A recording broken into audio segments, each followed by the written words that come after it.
So in British politics, there are only two main pieces of news that matter in January 2026. And they're going to matter until probably 2029 because what we've seen in January 2026 is the multi-party system entrenched.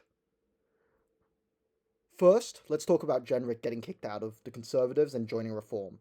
That basically means that Reform are going to not be able to form a coalition, an electoral pact, however you want to call it, with the Conservatives. Because Jenrick was the main push for that.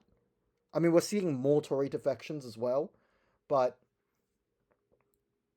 at the end of the day, the expulsion of Jenrick is the expulsion of the reformy sort of wing of the Conservatives. The wing that wanted to unite the right. That's super important because it means that, look, the Conservatives are not going to drop below 15% in the next general election. I think that it's very unlikely that they drop below 15% at least. Reform might get above 20%, but it does mean that they're splitting the vote, which makes it easier for any other party to block the right out of power.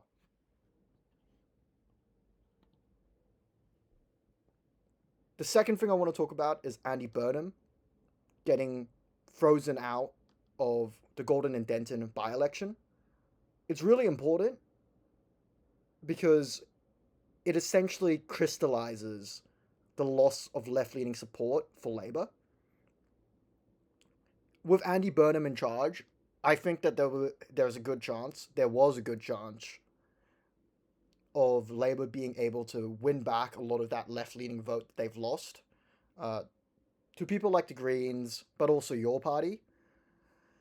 It's definitely a smart move by Starmer. Letting Andy Burnham in would have just been chaos. But it does mean that he's essentially weakened the Labour Party and strengthened his own position. This might only be a short-term thing. I guess we'll not know. But Andy Burnham's not going to have an easy route back into Parliament. This was the way he was going to get in. I don't know how he's going to get in apart from this one, to be honest. So he's probably going to have to sit out the next general election, which means that they're going to have to put someone, even if they get rid of Starmer, they're going to have to put in someone who's also unpopular. Like, none of these figures in the Labour Party have approval ratings above Andy Burnham, and Andy Burnham's like a +2. It's not difficult to beat +2, but none of these Labour guys, Rayner, Streeting, Lammy, none of them are beating Andy Burnham. So I think overall, if you cut away the noise, the big news of January 2026 is the entrenchment of a multi-party system.